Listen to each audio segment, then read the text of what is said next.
Testing, testing, 1, 2, 3. Bennett, can you hear me?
We could get everyone to take their seats.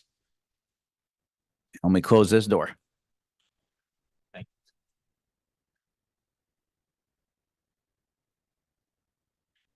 All right, ladies and gentlemen, thank you for being here today, both committee members as well as those who are helping out in our working committee, as well as the audience.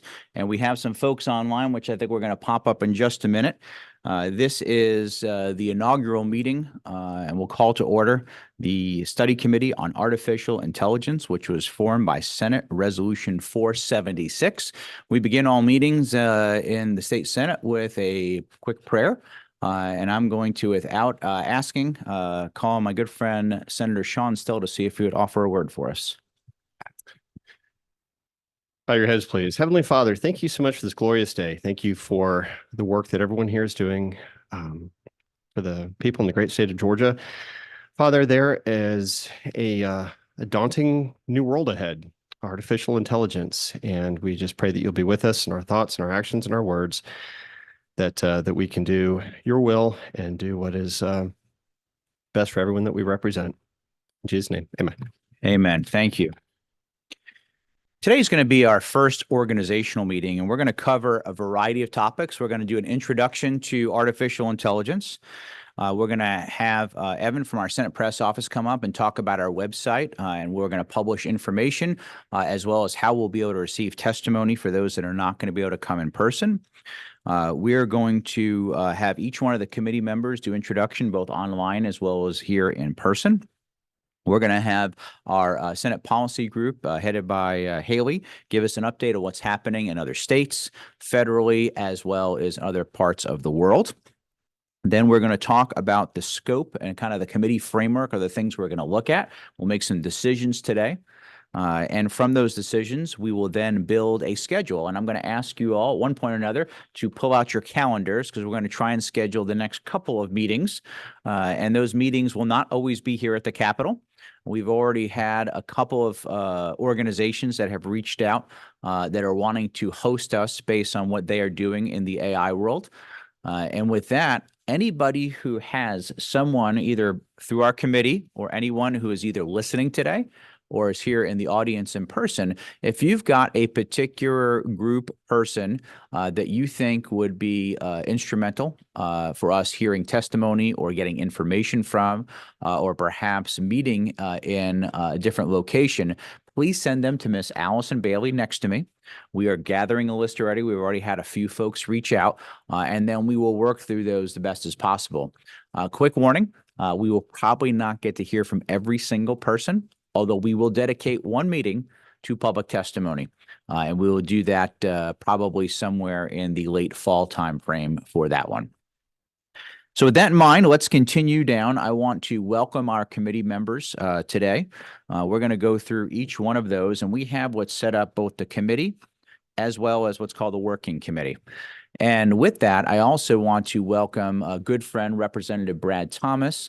Brad has been a leader in the Georgia House of Representatives on artificial intelligence, deepfakes. We work together on numerous initiatives. And he, working with Representative Todd Jones, are actually forming and are going to be having similar committees for the House. Like everything, though, we want to work together. We don't want to do things in silos. So I was glad when we talked that Brad could participate with us today. And as they get their committee set up, we'll likely host some joint committees together to make sure we're all working in the same vein. So with that in mind, we've got a couple more of our committee members coming in here. We'll let them get seated. And I'm going to ask people in a moment to introduce themselves, but I also want to talk about the working committee. From the Lieutenant Governor's office, we have Mr. Brad Vaughn, who will be helping out as we do preparations and obviously getting the guidance from the Lieutenant Governor. And I do want to take a moment to thank Lieutenant Governor Burt Jones. It was through his leadership and his work that we have this committee. We work together in crafting this legislation with the right people, the right meetings, the right mission behind to do that. And we'll be working hand in glove with them throughout this process. We're going to hear from Mr. Evan Bergwall in a minute. He leads our Senate Press Office, as well as Ms. Emily Leonard, who also works in the Senate Press Office. We have Haley Williams, who runs our policy at Research Office, who we're going to hear from. Again, Miss Allison Bailey in my office. Ben Huntington will be assigned to us from Legislative Council, but we have Mr. Paul Higbee here because exciting news for Ben. He and his wife are celebrating a new baby recently. And so that's the working committee. And then we're going to go around to the committee members that are both here as well as online. And I'm going to begin. Is Senator Setzer online? He is not. Okay. Well, I'm going to take a moment to thank Senator Setzer. He chairs the Senate Science and Technology Committee. That's the committee that this legislation went through. He and I worked together with the Lieutenant Governor's office to craft what it looked like. And obviously, being a part of the Senate Science Technology Committee, he will be an instrumental part of this as well. And I'm going to flip it over next to our very own Senator Max Burns. Good morning. Welcome to a very important study committee. I'm Max Burns. I represent the 23rd Senate District, which is East Georgia, Augusta South, down toward I-16. I appreciate the opportunity to serve on this committee because as we move forward in Georgia, we need to ensure that good policies are in place for artificial intelligence. So thank you for including me. Thank you for being a part of this meeting today, and we look forward to seeing you as we proceed. All right. And Senator Jason Estevez. Thank you, Mr. Chairman. Thank you, Mr. Chairman.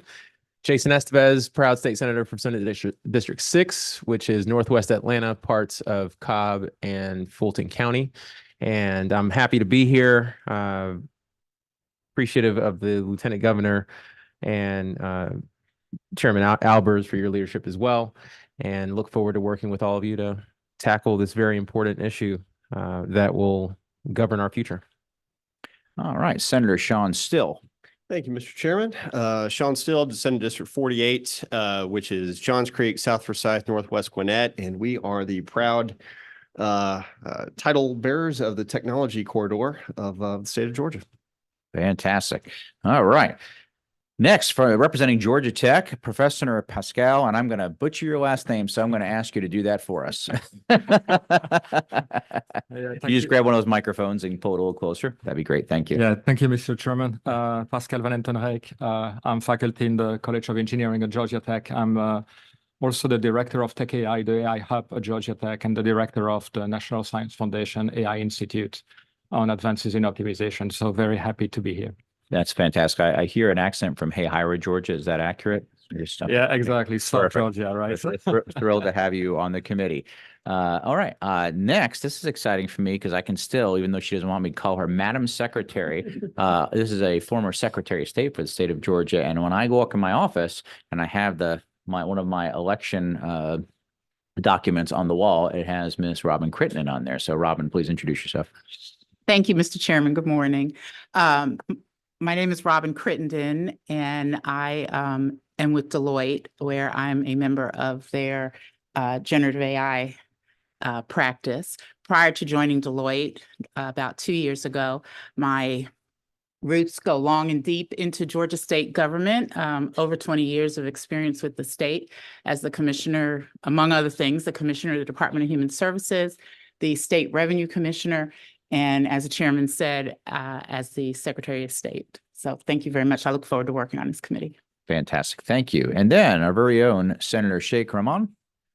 Thank you, Mr. Chairman. My name is Sheikh Rahman. I represent part of Gwinnett County. I have Lawrenceville, Norcross, Tucker, Lilburn, Duluth, like I-85. Where if you get stuck in traffic, it's probably in my district. Just don't blame on me. But anyway, that's why I was running late. Anyway, glad to be part of this committee and a lot to learn. This is very important issues, and I'm looking forward. Thank you. Senator Setzler, Chairman Setzler, can you hear us? I sure can. Can you hear me, Mr. Chairman? I sure can. Go ahead and give us a quick introduction, please. Ed Setzler, honored to serve Senate District 37 in Cobb and Bartow County. Have the privilege of serving as the Senate Chair of Science and Technology, and in talking with Chairman Albers about this committee, something that we were leaning into as a committee this year. And I think it's just best we take this broader approach by engaging academic and industry folks in a broader way. So I appreciate Senator Albers' leadership on this, and look forward to being part of the team. And Representative Thomas? Thank you, Representative Brad Thomas, State House District 21 up in Cherokee County. Obviously passed several AI bills through the House, and happy to work with you all. And that's the House piece right now. I'm stepping in, and we are constituting our committee on our side right now. So we look forward to working with you all, and thank you for having me here today. Fantastic. Thank you. And then one person who could not be here today, who is also on the committee, is Mr. Mayor Kapani with the International Exchange. His schedule prevented him from being here today, but we will certainly keep him up to speed and look forward to seeing him at our next future meeting. For those that either listened or participated in any of our committee meetings that we held last year to talk about artificial intelligence, a quick update. This is obviously an important issue. If anybody reads any newspaper, online publication, magazine, or anything else, it seems like any day about half of those articles are surrounding AI now. It's becoming a part of the fabric of our society, and there are huge opportunities. We celebrate in Georgia being the #1 place to do business for over a decade right now. I will tell you that I believe the only way we will stay the #1 place to do business is if we are going to be the #1 place for artificial intelligence in the future as well. I believe they will work together hand in glove. The opportunities in front of us will cure some of the world's greatest issues and crises. I believe this will literally cure cancer and have breakthrough evolutions on helping people throughout the globe, not just here in Georgia and across the nation. However, it also has the propensity to do great harm and evil, and we have seen some of that already. Deepfake, something that Representative Thomas and a lot of us have worked on over many years now, has shown its ugly head from everything from young school children all the way up to elections and campaigns and everything in between. So as we start to look at the parameters for what we're going to focus on, we could go in a lot of different directions. I today prepared something we'll talk about in a few minutes as a platform for what we should look at. And I went to the most reliable sources to get that: artificial intelligence. I literally went and pulled from Bard, ChatGPT, Perplexity, Claude, and about a half dozen others, a consensus of what they think the biggest thing in AI policy is. Then I went out to all the stuff that I've been working on, and I'll be darned if they were actually right. But the difference is I double checked. We had some great presentations last year when we met. One of those was Fred Muscowie from CGI. And Fred talked about AI on the loop, in the loop, and out of the loop.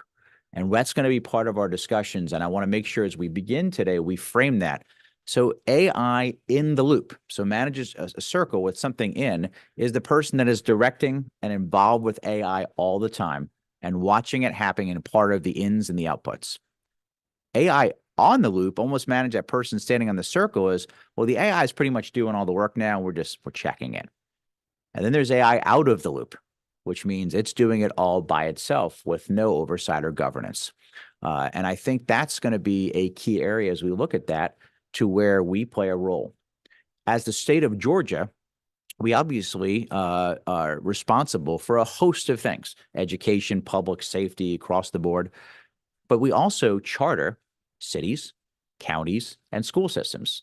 And having Senator Estevez, as an example, used to lead the Atlanta School Board, instrumental to have his skills and knowledge as far as how this is going to change the education world and what can we do as a state level. And even though we have 181 school systems, we pretty much pay for half the education here, and we have our own education department here. And of course, we have Richard Woods, who is our state school superintendent. And then having Chairman Senator Max Burns here, who chairs the Ethics Committee, which are all things elections, which is something that has been creeping in a lot. We actually saw that even during the presidential primary elections, and it's happened several times already in other elections where folks are literally faking either voices, video, or in most cases, both these days. And if you, in a minute, we're going to talk about our website. Our Senate press folks had a little fun with me and literally had AI pictures made of me in a second. that are actually pretty fun. I picked the one that's not as fun for you all to look at though. Last thing I want to say is AI is not what in the technology world, and I'm a technology background, a disruptor. I have spent 30 plus years in the technology world, being a chief information officer, chief information security officer, marketing officer, et cetera, as well as consulting. I represent Senate District 56, which is a big technology hub area of our state as well, trying to compete with Senator Still's district. And I chair the Public Safety Committee because a lot of this implements public safety. But a disruptor is, who remembers when Uber came out? We used to take taxi cabs, right?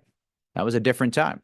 Some of us will remember when we actually got rid of our BlackBerries and went to typing on a screen from an Android or an iPhone.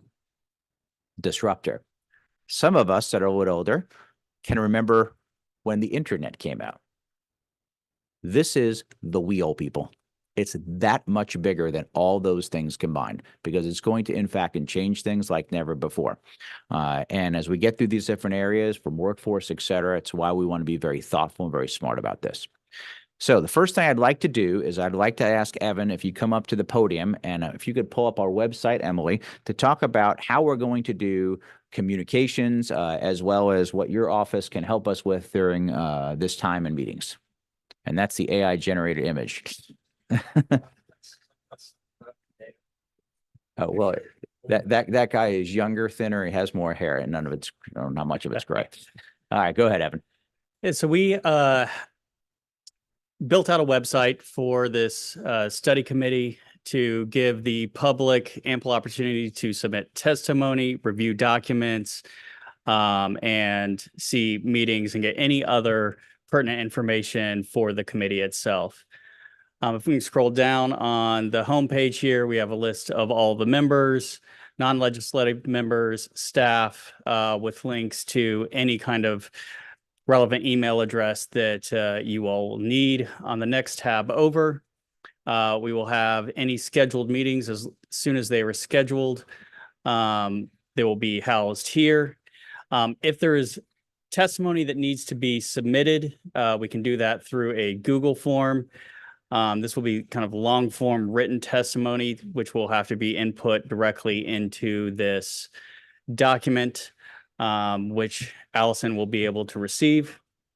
If there are any documents that need to be emailed, presentations, you can just click the link at the top, or if you have a request for testimony to speak, there's a link right there at the top of the form. And then finally, under news and documents, where there's nothing here, after each hearing, we will be posting any relevant public documents to this form. So the public or any members of the committee that wish to review them will have access. Fantastic. Evan, thank you so much. And for the submitting testimony online, there are a lot of folks that have good information to offer us, and they could be in all corners of our state, and not everybody will have a chance to get to do public testimony. So we really encourage everyone who has something to offer this committee to submit it online. And what we're going to do for the committee members and working committee is we're going to take that as well as any other documents and presentations we have, and we're going to just put them on an online drive as opposed to sending out 100 different email messages to try and leverage technology a little better in this committee. And then as we go to different location, Evan and his team also are kind of certifying sites, if you will, for us to make sure that we're going to have the necessary connectivity when we have meetings in other areas of the state. So Evan, is there anything else you'd like to offer for the committee? No, I think we're good. Questions for Evan? Thank you very much. Thank you. Appreciate it. When we do go to other areas of the state, it's going to be very specific to making sure it's AI. If you've watched study committees in the past, sometimes we try to hit, one different, we want to hit Southeast or Southwest Georgia, Northeast or Northwest or Metro area. We want to go specific to where people either need, want to, or leverage AI. Senator Burns already talked about areas of his district. We've got Fort Eisenhower, which is the cyber center for the U.S. military. They're doing a phenomenal job down there, as well as there is a large consortium of companies and contractors that are working on that behalf. That's really a no-brainer for us. There'll be other no-brainers. Again, that's why I want to make sure we as committee members, as well as those here in the audience who are our partners, help us to identify those. All right, this time I'm going to ask Haley, who is online. I think she's going to probably do a presentation to provide us an update on what's happening other places, other states, and throughout the world. Hey everybody, I am so sorry I couldn't be there with y'all in person today, but I am so looking forward to the next meeting. I have a lot that I would like for us to cover, so I'm just going to get right into it. All right, can everyone see? We got you.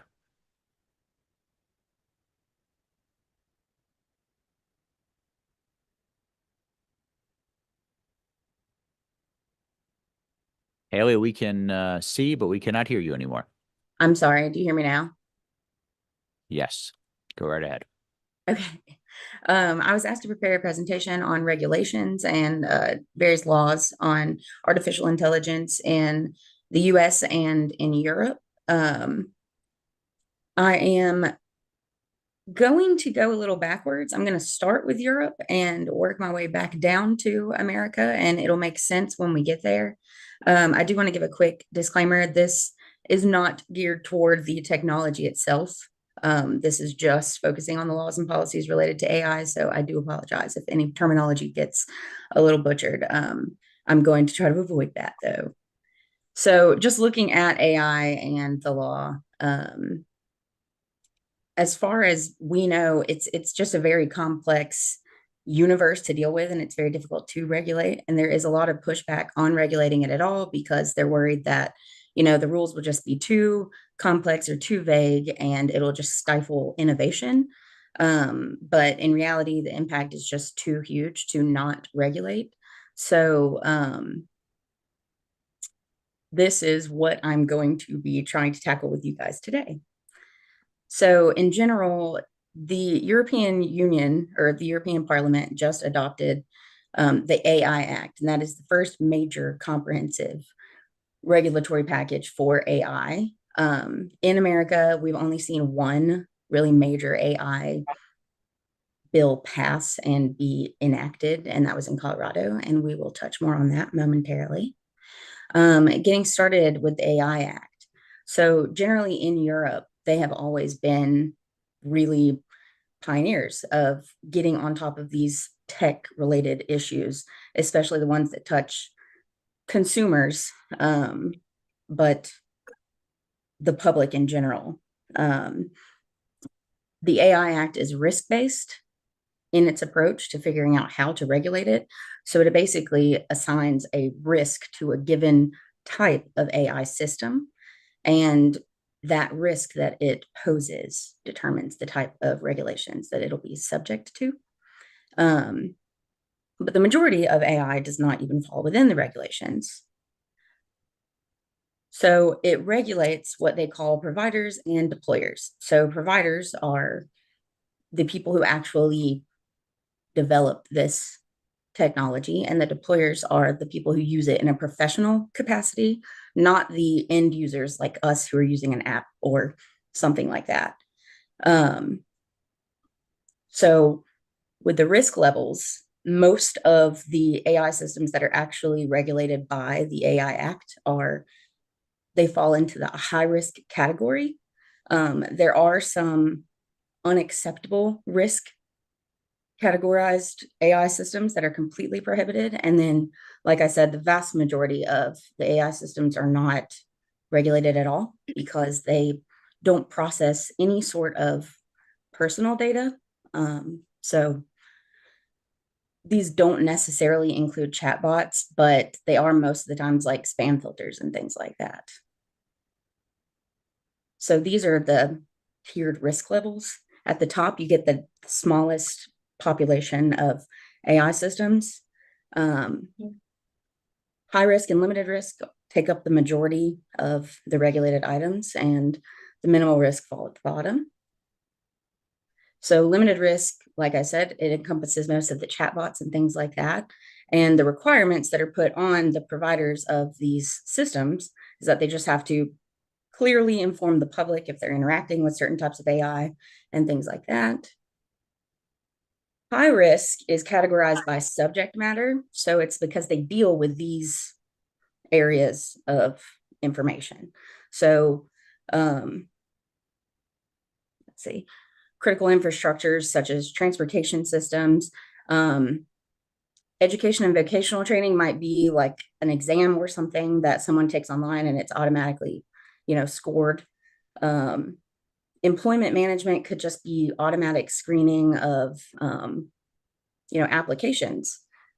And safety components could be robotic, surgery, technology.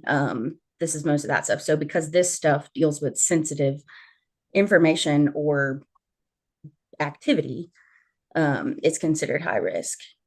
And they have to go through kind of more strict requirements to actually be put on the market.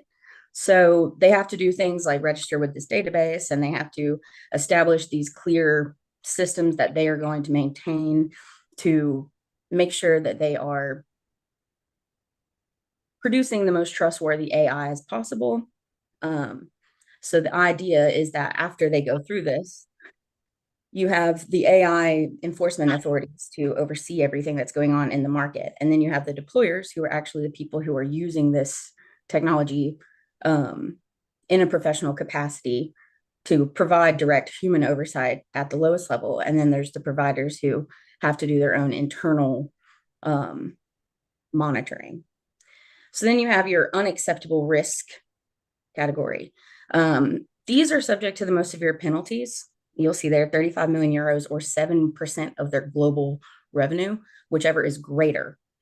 And this includes things like Senator Albers, you referenced deepfake phone calls. So the manipulative or deceptive techniques, such as a deepfake claiming to have kidnapped someone, or exploiting the elderly, which we see in a lot of ways, but AI is making it easier than ever.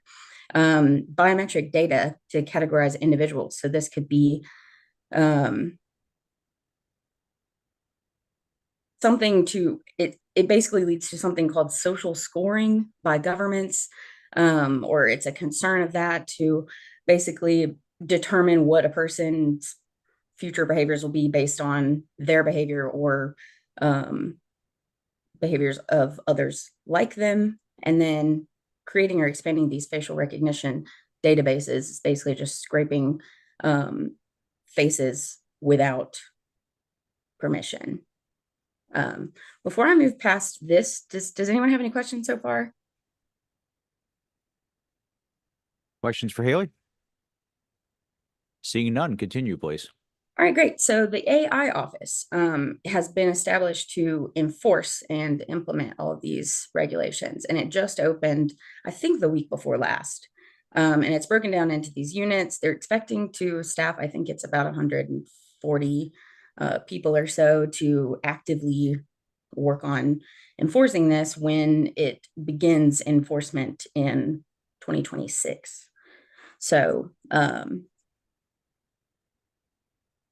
moving on to the United States, like I said, we're going to go back and do a little comparisons, but in the United States, the state of Colorado just recently adopted an act to regulate AI, but it is not sweeping or comprehensive in any way.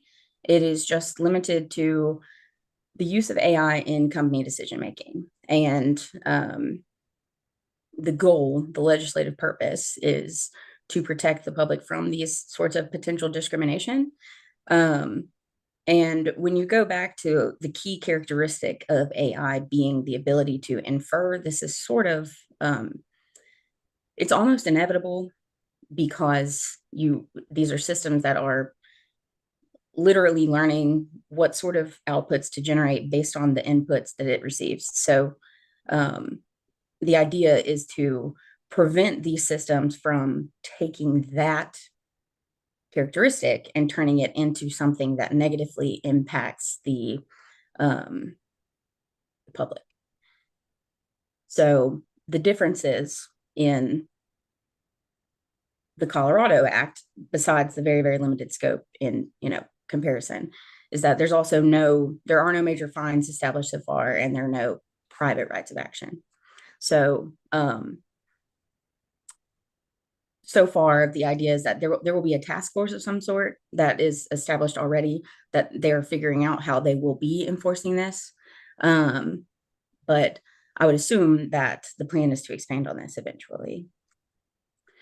So the big difference between the United States and Europe, as in why the United States doesn't necessarily have more of this sort of legislation, is that in the US, at the federal level, there is no AI legislation so far because there is no legislative foundation there to regulate this.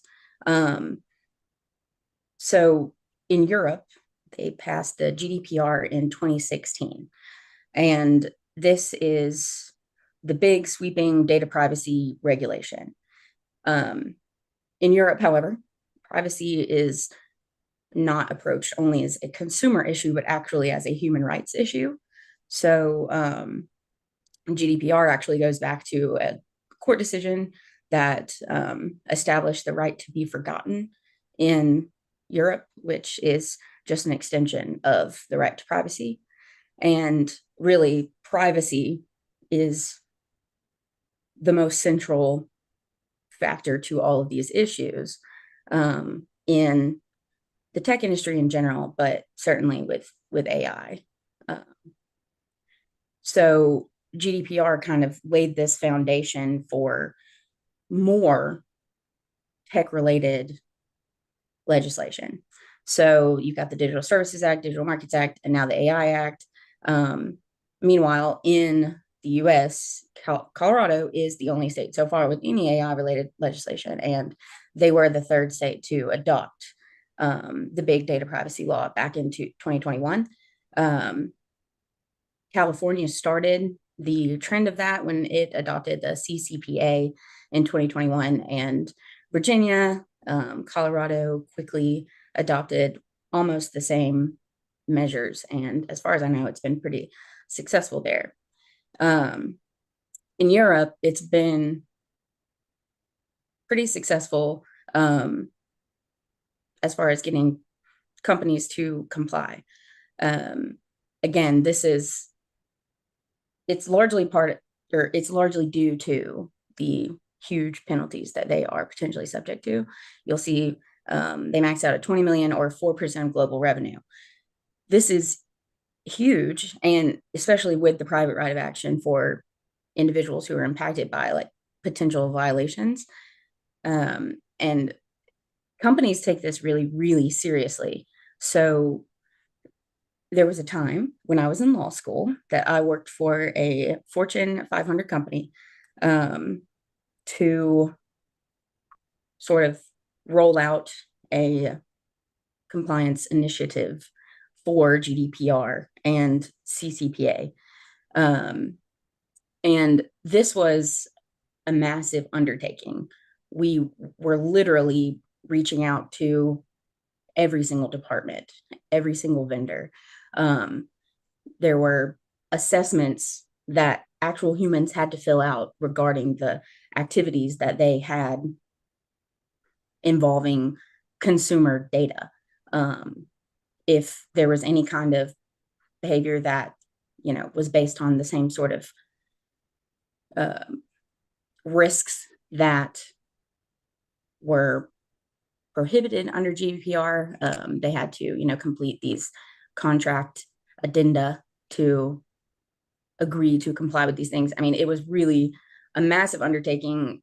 Many people were hired. Those jobs still exist now. So companies take it really seriously when there are serious consequences to look at.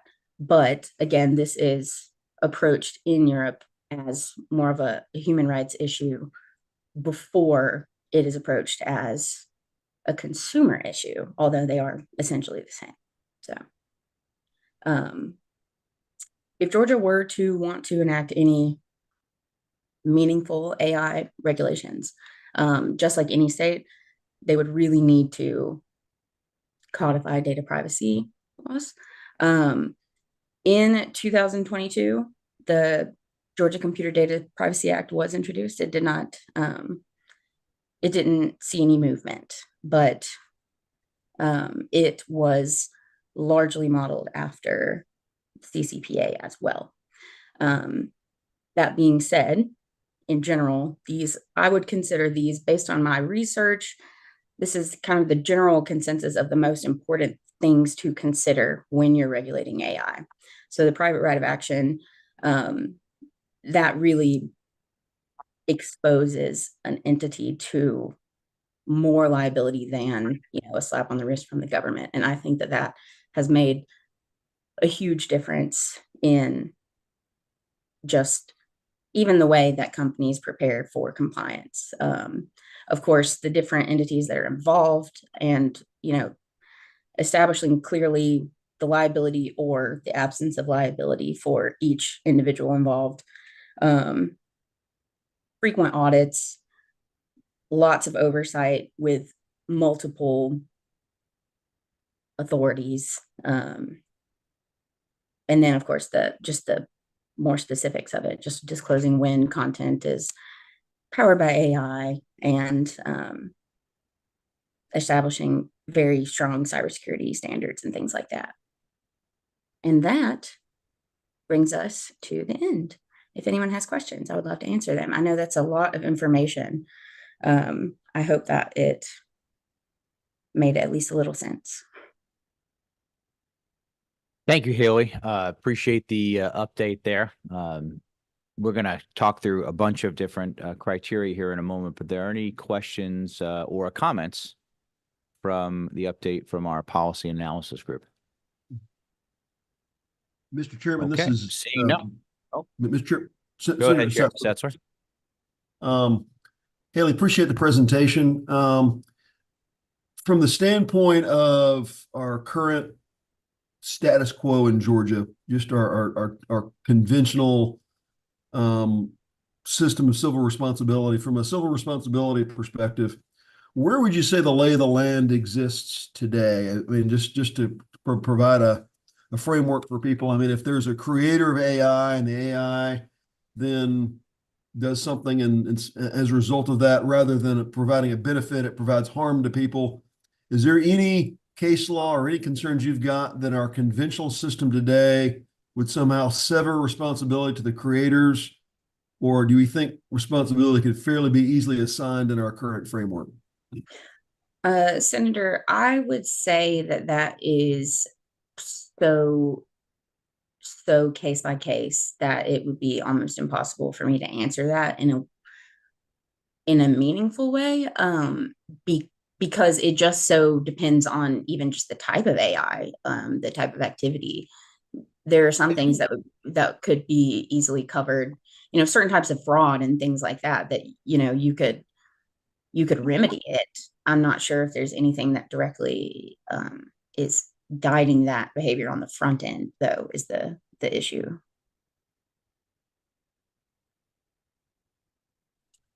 Got a question from Senator Burns for you. Hang on. Go ahead, Haley. You want to finish Senator Setzler's question? Well, no, sir. It's more just like, I think that there are probably some, governing entities that could fine certain providers for certain things, or there would arguably be, civil causes of action for certain actions, but I just wouldn't be able to, I can't even think of an example off the top of my head that would necessarily stick. And Mr. Chairman, I was simply asking, perhaps there's other states, although not Georgia, that have analogous tort and civil structures as ours, where AI has, been used and there's been a harm that's resulted from that. And there's that's come from that. Where do we think the status quo exists today with respect to the court system, case law, civil responsibility for if something should happen as a result of AI that harms somebody? What examples are there in places like Georgia that do not have a specific AI statute? How to give us sort of a sense of how that's played out? Let me look into the case law, Senator, and I'll touch base with you on that. Thank you. And I'll provide that to the committee. And that's a very good question you're bringing up. This is some of the conversations we had several years ago about autonomous vehicles. If the car gets in a crash, who's at fault? Was it the car? Was it the hardware? Was it the software if they were different manufacturers? Was it the person who could have been driving, but the car was driving itself? Is it the insurance company? So these are the things that are evolving. And part of the reason we have to change the law oftentimes is it was built in a different time and day, and these things didn't exist. I remember one of the first bills that I helped work on as a freshman legislator years ago was taking telegraph out of the Georgia Code. It was still there when I got here. And no, I'm not that old, Senator Burns, but you're up next. That's right. I remember when you had to have a corporate name with less than 80 characters because that was the size of a IBM card. Mhm. So, two questions, Haley. The EU and their approach, they don't require pre-review or pre-approval for these systems, I don't think, so that a developer can produce a product. Developer can produce a product and deploy it. And is that the time at which the EU system evaluates the impact and whether or not it is in violation of statute? Right. So this is all really new, but at the outset, developers themselves are charged with putting themselves in the appropriate risk category based on their own activity and behavior. So at this moment, there's no pre-approval, but the AI office will participate in the general purpose AI providers will have to complete these assessments, and the AI office actually will be tasked with completing these, and it will be something that they have to do before they put it on the market. And this is why people are really worried about being able to actually enforce this. And I'll also say that a lot has changed from the AI Act that was initially proposed in 2021 and what was actually adopted in March. So we'll probably have to work on clarifications there, Haley. I Right. think that's maybe a bit different than what you're thinking, but Right. go ahead, Senator. Again, a couple extra, just follow-ons. Is the EU approach in any way analogous to the FDA approach to drugs in the US? I do probably, not yes. believe so. I would see say as it, far as but- assigning risk, maybe. Okay. I'm going to put him on the spot and ask the professor to weigh in because I think he's Please going to do, have yeah. something to offer here. No, I don't think so. I mean, this would be I think you would have, I mean, AI is so broad that you would have to define exactly what it would mean to be approved like the FDA would do. So I think at this point, I don't think they are any close to that. Okay. Yeah. I agree. One more question, Mr. Chairman, if possible. Certainly. You mentioned data privacy driving legislation in California, Virginia, and Colorado. Is that correct? And many other states. And other states. Is that correct? Not necessarily driving not it, yes, laying the foundation Not there. necessarily. Okay, so the foundation was through the data privacy concerns. Does the EU take that same position as for with their legislation? Is it privacy driven? Yes, so Human rights? So GDPR laid like I said, the foundation and the framework as far as it being, assigning risk to assign the responsibility. And they have built the subsequent tech related legislation has been built, either building out on GDPR, the privacy regulation, or it's built on the same sort of framework. So, and that is for ease of compliance or attempting to comply with these massive regulations. Thank you, Mr. Chairman. All right. Other questions or comments? I'm just going to wrap up by saying that actually a few of us met earlier with the Metro Atlanta Chamber of Commerce and TAG, and we were actually discussing there's some federal legislation that is out and about, although our friends in Washington move at a pace of a snail, only slower. So a lot of times legislation tends to be adopted on the state level. There's a blessing and a curse there. The good news, sometimes we can make things more Georgia specific where we like to find a unique balance. The bad news is sometimes you get 50 versions of something, which is not necessarily good for consumers or businesses. It would certainly be our hope and prayer that we could get to that someday. But in the short term, we're going to have to look at everything. All right, so what I'd like to do is turn your attention to a document in your folder that I mentioned earlier, that this actually breaks down what I'll call the top 10 areas in research from both myself as well as all the AI components. And we're going to just take a minute and talk through these. I want this to be very open. Please chime in with your thoughts on these. My goal at the end of this exercise is we're going to decide, are these the right top 10? Are we missing some? Should we take some off? Should we combine any? And we're just going to go down these one at a time. And the first one begins with regulations and ethics. And basically, I'm not going to read all this verbatim, but for those who are listening online or here in person, is should Georgia establish regulations for governing the deployment and development and use of AI technologies for ethical behavior, accountability, transparency, and fairness. This include guidelines for AI bias, privacy protection, data security, and algorithms, transparency, et cetera. By the way, some states, by governor's executive order, are already starting to address these in some certain areas, not in its entirety, but in different areas. And my concern is today, as it was even 6 months ago or a year ago, I want to find us a framework that does not stifle innovation, but provides parameters and protections, guardrails, if you will. So let's discuss number one first. Thoughts from anyone on the committee?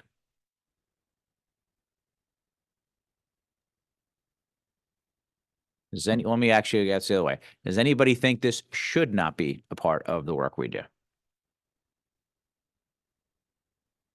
Chairman Albers, I think it has to be Every- part of the consideration, whether it's part of the solution. I think that's what this process is going to determine. Thank you, Senator Setzler. Oh, hang on a second. Go ahead, Representative Thomas. I'm not technically on the committee, so. All right, I would wait we're for the hearing your committee great members first. testimony right now. I would also I think defining AI needs to be part of that number one block, because one of the biggest challenges we had last session was trying to find a definition of AI that's going to last longer than 6 months.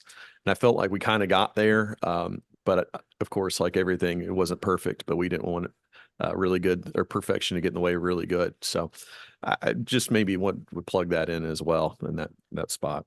It's a great point. Senator Estevez, you're number 4. I totally agree with Representative Thomas.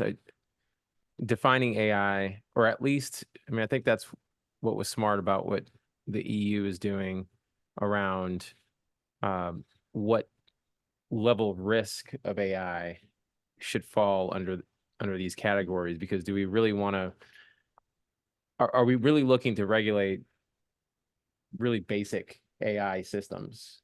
And if we're not, then we need to make that clear. And then also, number one, while good in concept, there will be a lot of overlap with some of these other categories. So there's some consolidation that will likely be necessary. Obviously, the word ethics is powerful and one that should be included. But when you look at several of the other categories, it really all falls into that number one. That's a good point. Anyone else? All right, the next one's labor and workforce. The Lieutenant Governor had me chair a study committee last year on workforce, and we went all around the state of Georgia to talk about the workforce of the future. And this is my perspective from my own research, and I speak in quite a few panels and involved with a lot of folks, this is the most significant impact of the workforce in our lifetime by far. And if you think about beginning in the Industrial Revolution, just from more modern times, most of the innovation, most of the things that leaped forward for us impacted the blue-collar workforce. Now, we reduced jobs and created jobs in different areas, where AI is going to have a disproportionate effect actually on white-collar jobs for the first time. It'll have impact to both blue-collar and white-collar, but it's going to be a different world. If you think about a lot of our times have been, well, you might start in a certain job and you kind of want to work your way up the chain of command or up the ladder. And that usually people want to move themselves into those type of positions. As this will disproportionately affect those, we also have a bigger challenge right now in Georgia, which is we need more blue-collar jobs. We actually need more people out there who can be plumbers and electricians and home builders and all that hands-on trade type of work. But this is going to impact it. I was the chief information officer for a large law firm for years, and we were instituting AI before machine learning was around, and that's just taking it to a whole new level. Now, I will tell you that that pod of 6, 8, 10 people will be 2 or 3 people in the future. An accounting firm or a finance department that used to have what I call floors of Excel jockeys is going away. We were talking earlier today with a group of people about software development. Software development isn't going to be each individual person coding it all themselves anymore. There's going to be significant impacts. Again, AI may be on the loop, not out of the loop, but still a necessary part of the equation. So I think labor and workforce will be significant. It also might be good timing because we being so forward with policies we have here in Georgia. We have companies coming here every day and we need workers. In fact, we have more jobs opening right now than people that are looking for work. So I'm hoping that this will allow us to take a deep dive of what the impact of the workforce would be. And when I say the impact of the workforce, I'm not just talking about the small, medium, large businesses in Georgia. I'm also talking impact to the workforce that does work at the state level, city, county, or school system. So thoughts on labor and workforce from the committee?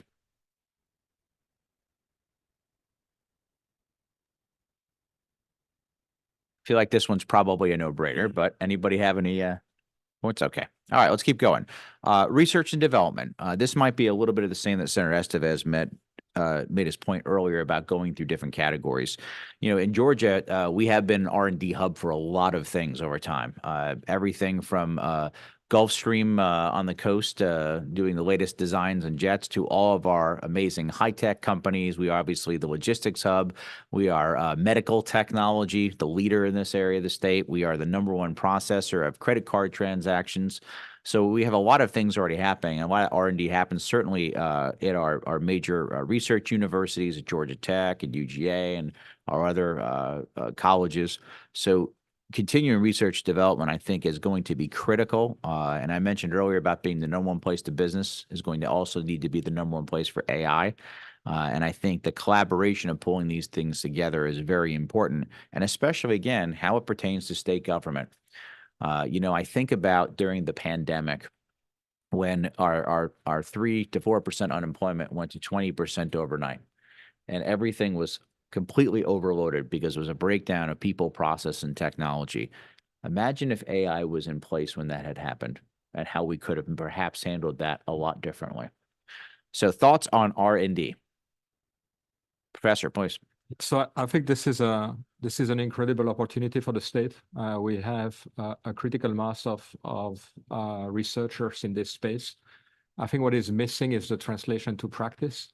Trying to make sure that we have an innovative hub here for creating companies in this space, for helping existing companies in the space. And I think Georgia is a very unique opportunity in this particular state, especially given the fact that it's much more affordable than some of the other states where AI could be as well developed.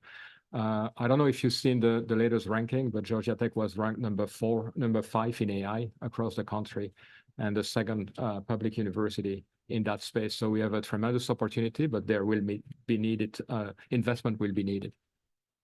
Absolutely. Nobody better to talk about that than you, Professor. Thank you. Other thoughts on R&D? All right, we're going to keep going.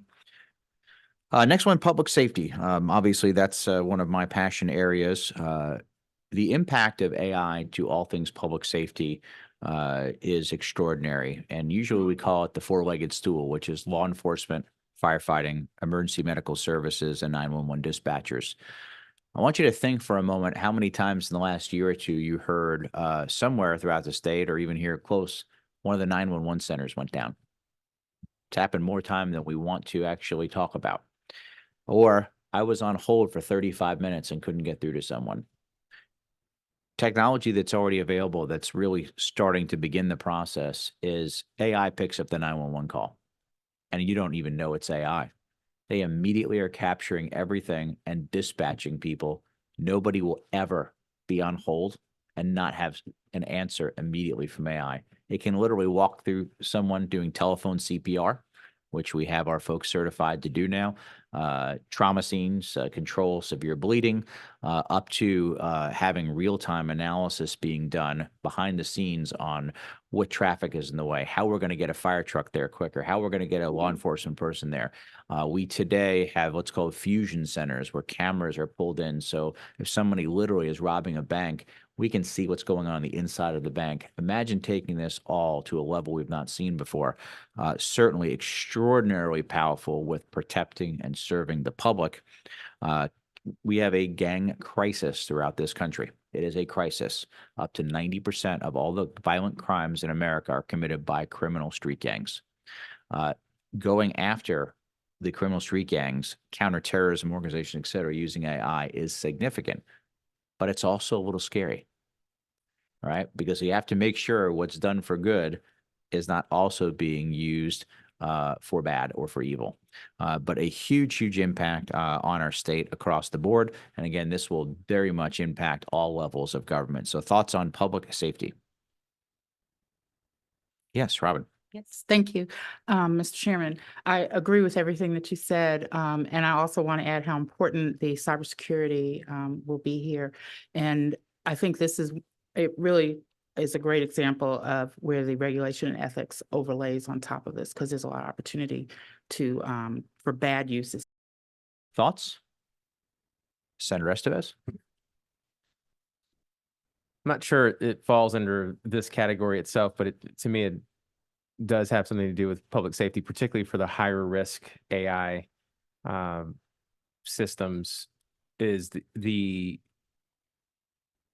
desire for us to ensure that companies are investing a significant amount in public safety of their AI product. I think there's been some research done, and I'm sure the professor knows that with the big 3 or 4 AI companies that could probably be considered higher risk, most of their money, most of their resources is going towards R&D, towards growing and expanding the capabilities of that. Not enough is going towards the guardrails and safety. So how do we as a government ensure that these companies are actually considering what the guardrails are for those higher risk platforms? Yeah, the comments by you and Ms. Crittenden are really, really spot on for the concern, because underlying cybersecurity impacts people more than we know. And one of the things we've been looking at as a state, and also again to our local governments, but to everyone else, is cybercrime is obviously not just the fastest growing crime, but we think of crime usually in dollars and cents. Somebody broke into your car, broke into your house. There's a monetary cost of what they may have taken or the damage to your vehicle. But today we spend about 99% of all government dollars, by the way, this includes federal, state, and local, on protecting people from physical crimes. But 99.9% of all the dollars that are stolen are online now. Think about how that's so mismatched. And getting back to, I think, your point, Senator Estevez, is there are some regulations and things in place today, but how do we do that in a way that's protecting the consumer and the public in order to know we're investing right in both those areas? You know, we also have local law enforcement officers who, you know, they're used to responding to an emergency in a business or a home, right? They're used to responding to a traffic accident, but they themselves don't typically have the ability to say somebody just hacked my Bank of America account. And that tends to go to the federal level as well. Unfortunately, there's a big disconnect at the federal level right now, because unless you are really a Fortune probably 100 company, you fill out a form on the FBI's website and you call your cyber insurance company and hope that they will pay and help you out. And that's not the best we can do in the future. Okay, public safety, other questions, comments, or thoughts? All right, healthcare. Healthcare, this is a very exciting one. I was on a call last, I think it was November, with 25 C-levels of probably the who's who of high-tech companies. And one of the gentlemen on the call said, I want you to all just hear me out and don't come to a conclusion until I finish talking. He said, if we had AI running on every group that was doing research on cancer and patient information right now, we'd cure cancer in a week. Because there's so much data out there from so many places that done so many different things. AI, if they could consolidate that and could read through it and see it, we could cure cancer in a week. Now, was he 100% right? I don't know. I don't think he was 100% wrong, though. And that's pretty exciting stuff as we move forward. If you've not already read some of the articles where they took CT scans, thousands of them that had already, patients had already been, gone through the medical process and had treatment, et cetera. They reran them through AI and found that the error rate was over 20%, over a fifth. But what's even more interesting is on some of the ones, they found a couple micro areas in the CT scan that nobody ever picked up, connected the dots literally, and found out that there was another underlying illness that nobody ever picked up from the naked eye. And we're just in the very beginning of this. I mean, this is really transformational type stuff. Of course, in the state of Georgia, we have Medicaid, which we help fund and manage through the federal government. And then we have a host of hospitals we work with, from smaller community hospitals to larger conglomerates. Getting healthcare access via telehealth, and especially to our more rural areas, has always been a challenge. I believe using AI for every part of that process is going to be huge, literally from triage of a patient to long-term care. We have an aging population with the baby boomers and now Generation X behind them, that this, I think, will be pretty transformational. I think is going to do a lot for us. So thoughts on healthcare? Yes, please. I was glad to hear you mention aging. From Human Services, of course, that was a huge focus. And I think that AI is just going to be a game changer in there, and making sure that we are regulating it and that it's being done responsibly is going to be very important. Great. Anybody else? Yeah, Professor? I think this is a tremendous opportunity. I think AI will has the potential to revolutionize healthcare. And I think it's an urgent need, actually, because the challenges that the country is facing. So I'm really glad that this is on the list, and hopefully we can do something in the state. Absolutely. Thank you. All right. Next one is transportation and infrastructure. Should we look at developing policies and solutions? This is everything we talked about earlier about automated vehicles, traffic management, smart infrastructure, safety concerns, liability, regulatory frameworks. A lot of things are going autonomous. Some are there, some are happening in real time, but it's not just about an autonomous car or a bus or other vehicle. It's literally the tools we use to manage the stability and security and safety of bridges. Where traffic is moving at any given time to help the process be smoother. It's response to where we logically build that next road, bridge, lanes, et cetera. It can't just be because, a legislator wants that in his or her district. It's where the need truly comes from. And AI is use in that, but also the architecture, the development, and the engineering of that will also change dramatically. I'm thrilled with Representative Thomas with his engineering background, knowing that, engineering is obviously a key part to us as we, either rehab or build out new infrastructure. And I think that's going to be a key component to where we are. And of course, we are the logistics hub of the country, whether it be from Hartsfield-Jackson Airport to the ports to our big players like UPS and others. So thoughts on transportation and infrastructure? Yes, sir. Mr. Burns. Let me chime in on this. So this has been a key area of interest for me. I'm glad to see this as a priority. Recognizing that AI has the impact, the potential to impact all of our transportation infrastructure. I did a preliminary review of just drone delivery. If you look at drone delivery as a technology, and you look at the growth in drone delivery, you look at the need for maybe some guardrails around there. You look at the fact that if we move to a more sophisticated AI-driven transportation environment, we can relieve the congestion that we face in the metro area. We can relieve the congestion we face at the Port of Savannah, which is directly, I used to represent that area a long time ago, but now I'm the recipient of a lot of the transportation that moves through that area. So I think AI has the potential to revolutionize transportation and transportation decision-making. So instead of building another 6-lane or more interstate from point A to point B, perhaps we can find a smarter way to utilize those resources. Absolutely. And thank you for mentioning drones. That's a good add. Other thoughts, Professor? Yeah, so one of the things that I think it's a great area. I completely agree. I think one of the things that we need to do there is not only regulate, but also give the framework such that we can be innovative. And so I think that's one of the things that is needed. I think the States, again, has a lot of opportunities as a logistic hub. I think the technology is ready for deploying a number of autonomous technologies that could make a difference without affecting labor, actually. And I think that's one of the things that we should think about. How do we actually not only regulate, but enable innovation in the state? If I may, Mr. Chairman, Georgia Tech's done a great job in the logistics area, and they provided some good input along these lines. And as an old IE many years ago, you're happy to see the technology stepping in to address some infrastructure challenges. So we can build a new bridge, we can build a new road, but we might also be able to provide the same level of service or a higher level of service using a different approach.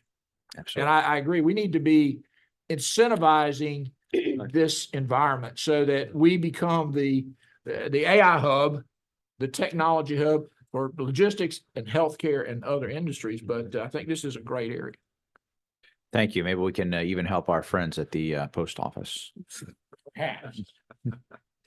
Okay, next, always going to be a part of, I think, any conversation we have is education.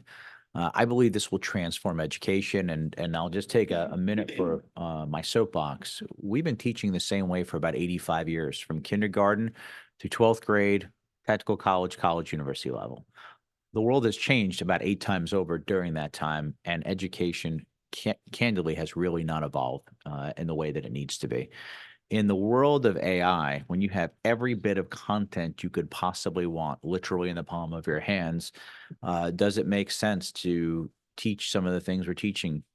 Does it make sense for us to tell a nurse, who we need more of, that you have to do 2 years of advanced high school and undergraduate and learn a little more Shakespeare before you actually get hands-on experience to be a nurse? Otherwise, you can't be an RN. I think that this is going to change the way we think about education. It has to be a part of the fabric. I think literally every class, every major has to have AI integrated into it. But I also believe it has tremendous impact on K through 12. You know, typically, and we've always used this as an example in education, if you took a class of 20 students, 4 are overperforming, they're your highest level students, 4 are underperforming, and then there's the 12 in the middle. And typically we have to teach to the 4 that are the most underperforming, and it really holds the class back. And usually they are not even getting the help that they need to get up to par. In the future, when you can sit a child literally in front of an AI screen and they can take the test and then go back and customize and immediately go through everything to teach them all the parts they don't understand. And if they don't understand one way of learning, it'll teach them another way how to learn it, et cetera, to the point where that child can all of a sudden be an A+ student that may have been struggling. And I also believe that technology is the great equalizer in education. No matter where you're from, whether you're rural, urban, suburban, your socioeconomics, education always has a big role to play. The digital divide drives that. We were talking a little earlier, some folks, I passed the Digital Classroom Act back in 2015 that got all of our schools on high-speed internet, and the goal was to get everybody a device by the year 2020. I didn't realize a pandemic was coming in 2015, but it certainly did pay off. But if you think about how this integrates into education, and here in the state of Georgia, we fund about half of the local education for K through 12 for our public schools. Plus, we provide assistance for others who might have special needs, et cetera. And then, of course, to the Board of Regents, which is our university system and the technical college system. I believe all these will be dramatically impacted, and they're going to have to all adjust with the way they're doing things. So I will take a pause. I can almost think the professor might want to comment on this one. I'm not sure, but I'll light his microphone up and we'll see. Yeah, absolutely. So thank you for bringing that number 7. Let me tell you a story. So I'm teaching a high school class with a teacher at Drew Charter High School here in Atlanta for students that are in grade 10 and 11. And we teach deep learning, which is basically computer vision, image recognition, and so on. And I think this has been very successful in the sense that the students are capable of understanding what we are doing, are capable of building these systems, and get the confidence that they need to actually say, hey, I can do this. And I think this is critical to actually build in every one of the high schools that we have here in Georgia. I think we know how to do this. I wonder how we can actually implement something like this such that we become, again, a very innovative state in this particular space. I also think that every student, whatever they do in the future, even if they are nurse or if they are in the humanities, should actually have classes on computation and AI, because that's going to affect, as you said before, every one of these jobs. And they have to be aware of what AI can do, what AI cannot do. And I think that's very important to do for, the first, the first classes in undergraduate education.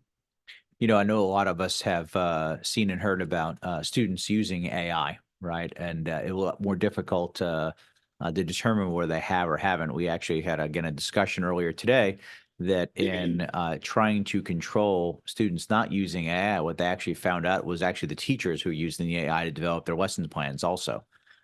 So it's a little bit of a double-edged sword. And I use the analogy when I was a kid that, well, don't bring your calculator in the math class.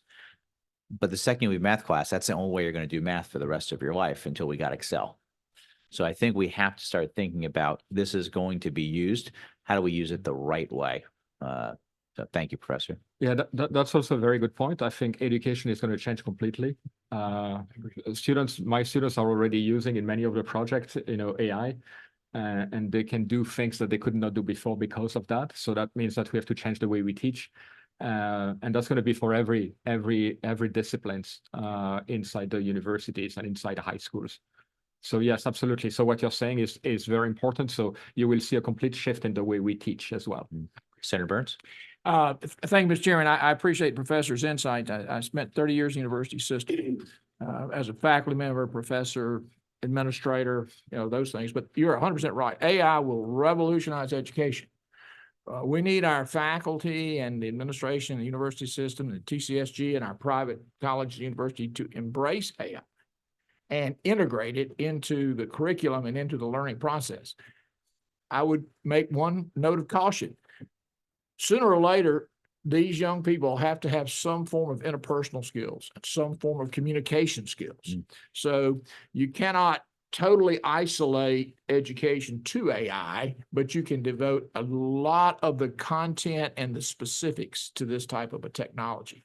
So I look forward to education being a major part of what we might be able to pursue. And I would say the chancellor and the TCSG commissioner, they're on board. I think they are supportive of these types of efforts and will be great partners with us.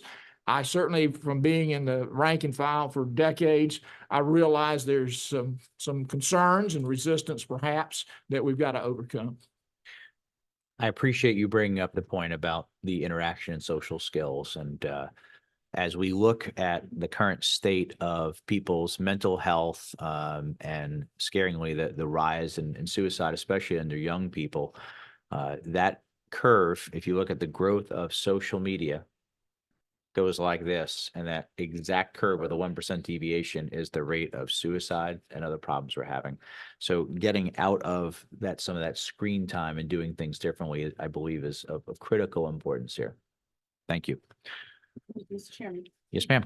I just wanted to add, I agree with everything that everyone said, but I also wanted to highlight the importance in the K through 12 and preparing, and it's down here actually, but preparing students for an AI-driven workforce. And so I think we need to keep that in mind as we're doing things, because everybody's not going to be continuing school after 12th or after high school. And so preparing people for jobs and being able to do AI-driven work. Yeah, very good point. Thank you.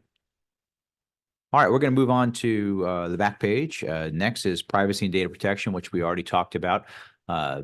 Haley mentioned the bill that was passed or was introduced, I'm sorry, by Senator Dolezal. Actually passed a bill out of the Senate this year on data privacy, and we didn't quite get it over the goal line. Representative Thomas and I were trying to get two bills over the goal line at the last minute that we'll certainly work on next year. But this is of critical importance. I think this has been brought up many times. This may actually be similar to number one as far as it's going to have implications across the board. So I'm almost imagining as we look at this, we're going to have these different pillars of things we're going to look at, and there's going to be a couple that are literally going to go across the board with it. I think we've talked about this in some detail at this point, but are there any other thoughts on privacy and data protection? All right. Next, economic impact and innovation. So policies develop innovation for all things economic and AI. This gets back to your number one place for business, number one place for AI. You know, we do a lot with tax credits and incentives. I vice chair the finance committee, and we go through processes of balancing and measuring and either ending, extending, or expanding those based on what we think is a good return on investment for the state of Georgia. And we have done that for a long time. We have different things in place today for research and development, certain quality jobs and high-tech jobs, et cetera. I think that we have to continue to look at this because as AI evolves, it doesn't necessarily fit into what current language is because it itself is new, but also what does and does not make sense in order to pull these together. So thoughts on economic impact and innovation? Representative Thomas. I had a conversation with a young lady who was a photographer, and one of her big concerns about AI was intellectual property rights and the use of her pictures scraped. I like that term, scraping. It was brought up, and how an AI, generative AI, can use her imagery to turn around and create other images, and is that fair to her? Again, I'm not trying to answer that today, but it's just one of the things that I think is an economic impact that we're going to need to at least think about. That's a great point. And with our large film and media interests here in the state of Georgia, that obviously came up not just in the strike that with the writers and the actors, but it's a big part of what people concerns. In fact, I read an article not too long ago in the Wall Street Journal about the actress Scarlett Johansson, and you know that using her voice and things that she didn't give approval to. They said, well, AI created your voice, but what did AI get it from? From her voice. Right, pulling it from different areas. We have that with songs right now. I read an article yesterday of how they were literally recreating Beatles songs, right, with using some of their different language and voices. It's not the exact same song, but it's using their voices and their lyrics. These are interesting issues for us to tackle. Senator Burns? I appreciate the comments about this. I appreciate Representative Thomas and the chairman, but I had written down the note about the impact on the arts, literature, and music, because AI, as you point out, is now directly involved in the creation of a quote unquote either original or similar types of activities, copyright law, copyright infringement, intellectual property rights, where AI may impact negatively the intellectual property rights of an artist, visual artist, literary artist, or musical artist. So I think I don't know where to put it, but it might be a part of that economic impact and innovation. I agree. I think it fits that. Senator Still? Oh, good. No, I was just saying, I agree. I think it fits that box probably the best. Senator Still? Thank you, Mr. Chairman. I have a vague recollection of an AI video that was produced, and Representative Thomas had a hand in it. I don't recall the names of the people that were featured in it, but I think one of them might have been in the General Assembly. But it had to do with politics and AI, and I was wondering where would you categorize that topic as it pertains to elections and messaging, in looking forward to that ahead? Yeah, originally I thought that would be under number one for the regulation and ethics obviously with a chairman of ethics here in the Senate. However, I think it could fall into more than one bucket, and that's a very valid point. I thought you were going to bring up an incoming freshman student at SCAD that might be have some interest in the other area of design and making sure, you know, her future work may be protected. I certainly hope that it would be protected, but I would say as a matter of note, as the father of 3 teen daughters, I won't say which one, but one of them successfully utilized ChatGPT to write a very eloquent breakup letter to a boyfriend. So Very elegant. We've come a long way. We've come a long way. That's fantastic, and I agree with everything you said, and we'll have to make sure it's specifically targeted in one of these buckets. Anything else on economic impact and innovation? Go ahead, Professor. Yeah, I mentioned that before, but I think we have a real opportunity to create a massive amount of startups in the States in that particular area.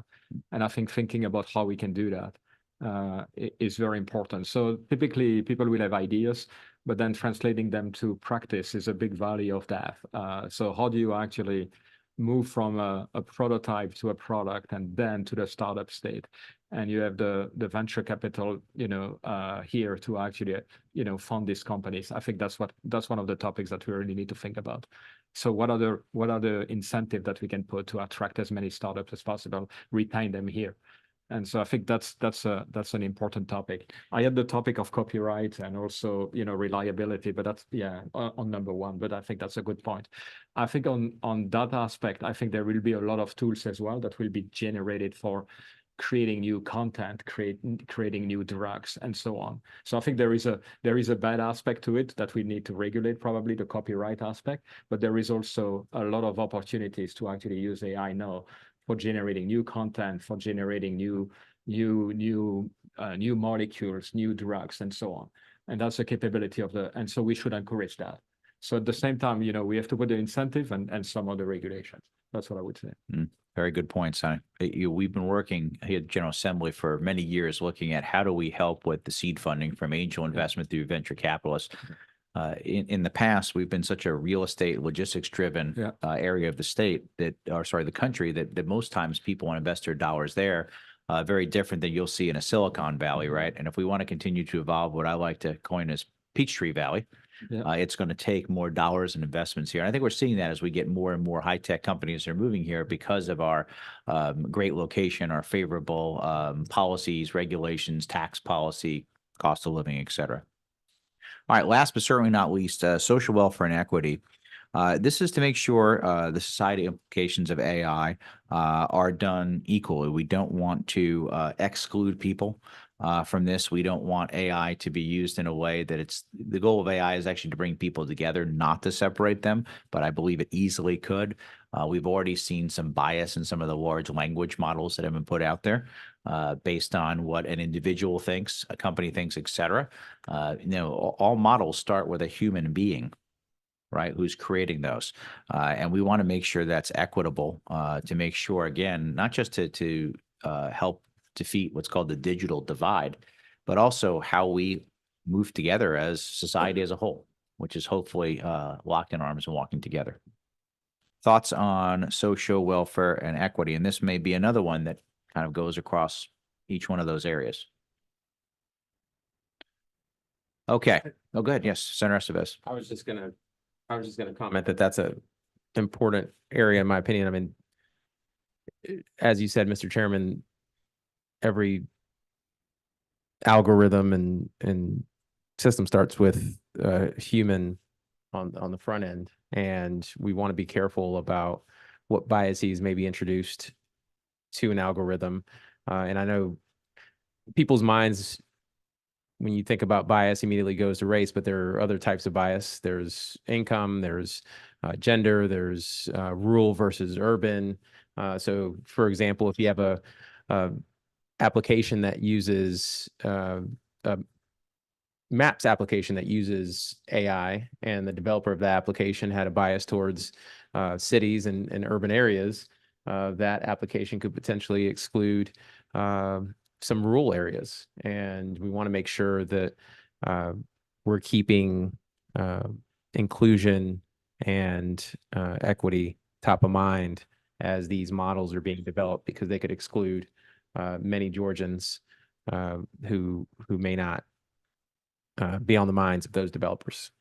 Yeah, and adding to what you said, Senator, you think of things like insurability, credit, right? To get a home loan or a car loan or a credit card, all those things we want to make sure, again, are done in a way that's reasonable and just, and isn't just a single algorithm running. All right. Oh, yes. Go right ahead. Thank you, Mr. Chairman. I just wanted to add, as I look through all of these, I'm really glad that when you put this together, that you put regulation and ethics as the first one, because I really think that is involved in each one of these, and it's going to be really key because everybody keeps mentioning things like bias and privacy and security and algorithms, and our overall regulations and or guidelines that we put in place are going to be really important and impact all of these different categories. Thank you very much. Okay, back to the sheet. We've got 10 total things, but I think we're going to probably break these down to 6 or 7 and then have a few going long way across each area. But what are we missing?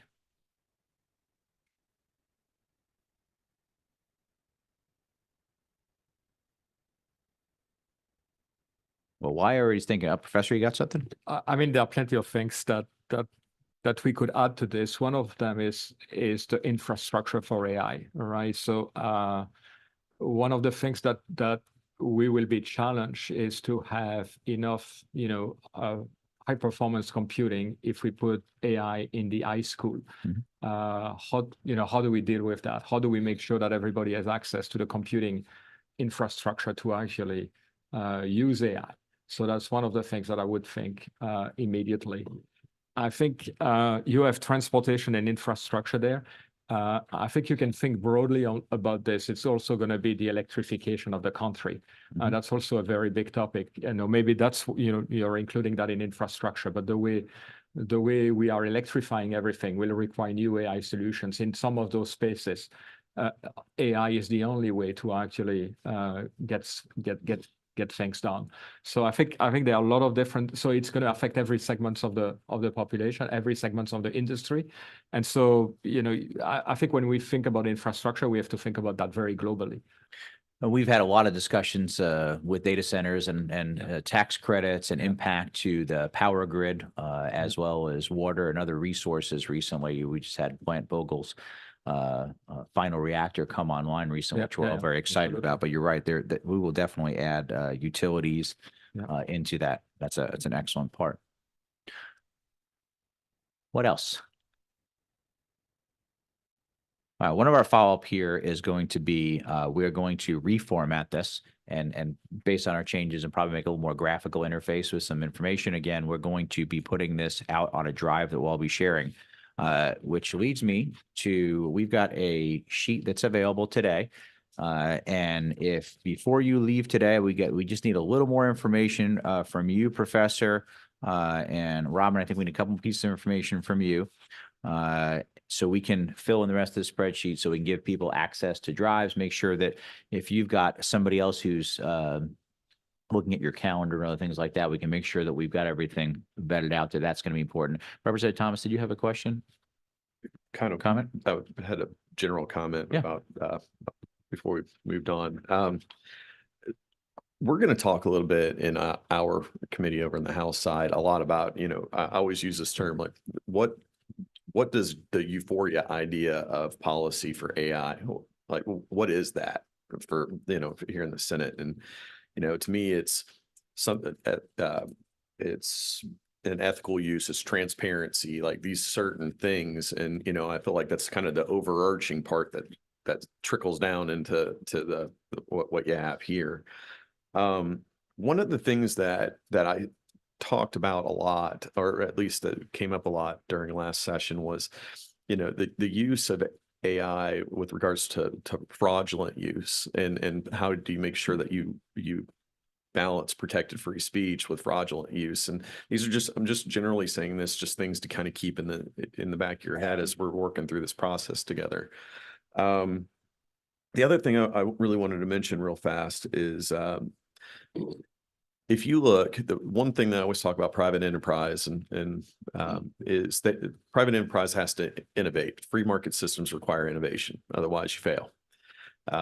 Federalistic view, very, very big on federalism. I love my 50 states. We're each laboratory. And in order for us to be that laboratory, that number one state of 50 states, you have to embrace innovation. And that is key. And I'm really glad to see that my friends over here on the Senate side are in alignment with us when it comes to that as well. And we're looking forward to working with you on that. So thank you for having me here today. Yeah, great Just point. general comments. Thank you. May I feedback? Absolutely. Senator Burns? I appreciate Representative Thomas's comment. And I agree. I think one of the things we've heard a lot, at least early on, about how the EU is taking a very maybe regulatory approach toward AI. And our goal, I hope, would be to support AI and support the innovation and the expansion of AI appropriately, so that it's good for Georgia, it's good for Georgians, it's good for our nation. And I think we can do that, but we don't need to take maybe the approach that says restrictions as opposed to, as you point out, maybe innovation. Yes, Senator Estevez. I would offer a friendly addition to that, in that as we're looking through these priorities, I would actually, as we're looking at the list, prioritize the safety and well-being of Georgians in these priorities. So ethics, number one, transparency, privacy and data security. In my opinion, the primary function of government is one of them is to protect its citizens, make sure its citizens are protected. And you mentioned, Mr. Chairman, that AI is the comparison to a wheel, right? It's transformational. It will change the trajectory of human history. And with that, we should be ensuring that in addition to supporting AI, we are protecting citizens from potential impacts of AI. And that should be the priority for us. No, I agree. This is very good conversation, setting the framework right now as we continue to really do deep dives. All right, now, because I know nobody's been looking at their phone since they've been here, I'm going to ask you to pull them out. And I want you to pull up your calendar. It's just like the calculator's an app in there.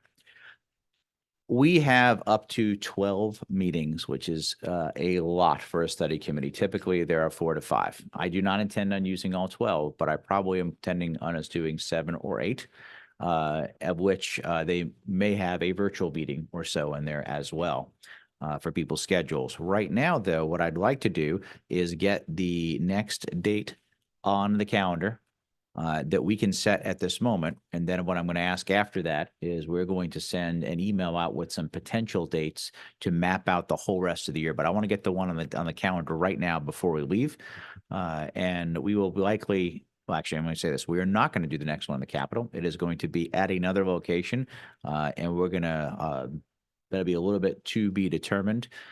We talked earlier about Senator Burns's district. It's only 109 down there today. It's a balmy 99 here. But we'll figure out a good time to get there as well. So with that in mind, if you could pull out your calendars, I know that July tends to be a vacation month for a lot of folks, but I did want to see availability for everyone looking at the week of potentially July the 22nd through the 26th. And obviously today we met on a Wednesday. I don't know if Wednesdays are good for people or not, but I was thinking potentially the 24th. No, I see the professor giving me a no. That whole week? 25, 26. All right, 25. Fridays tend to be a little hard sometimes, especially if we're going somewhere. How does 25th look? No, can't do the 25th. All right, can't do the 25th. All right, professor, the 22nd or 23rd? Away, okay, all right. You're away too. Okay, all right. I knew this was going to be fun. What if we backed it up to the 18th or the 17th? Yeah, I figured that was going to be hard. Okay. All right. We're going to push forward. What's going to go to the last week of July? I knew July was going to be tough for us. What does the 30th Tuesday look like for everybody? You're out of the country. Gosh, Senator. You got to take a little time. How long are you gonna be? Are you on the whole week? I'm going 14th to the. Oh, my goodness. It's good. That is really good. Really good. That's gonna be hard for us to get a July meeting in if you're gone for half No, of no, it. no. I'm here. I can do anything late July. I can do anything early August. Okay, so were you back on the 31st? I'm back. on Of the July or 31st August? Of August. No, I'm talking about July. July? Yeah. That. July 21st, No? well, July's not good? That last week. Last week of July is bad. About first week in August. I hate to lose a whole month. That's in CSL for all of us. that are- I can, I can do a Zoom in on the week, on the 18th. Do the 18th, Zoom. All right, who's out on the 18th? Of July? You're out? Like out, can't be there at all? Okay. Anybody else? What about even the 17th? You're out for that too? Are you out the whole week? Nope. All right, who can do the 17th? Can anybody not do the 17th? You'll be zooming that, okay, that's okay. I mean, if you need to zoom, it's fine. 17th, okay, the 17th work for everybody? Okay, perfect. All right, we're gonna mark down for the 17th as our next meeting. We will send out logistics. Let's talk about time of day.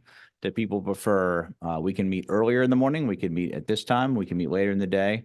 I'm perfectly fine with any. I get here sometimes 6 o'clock in the morning, so we can start as early as y'all want to.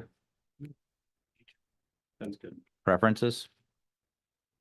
I move for a 6 a.m. meeting. 6 a.m. meeting? I mean, Okay. location, do we have we're gonna be here or are we gonna have a? We will be somewhere, likely, in the Metro Atlanta area, but not at the Capitol. In fact, we may be, somewhere close to where the professor works, we'll say. 10 a.m. so.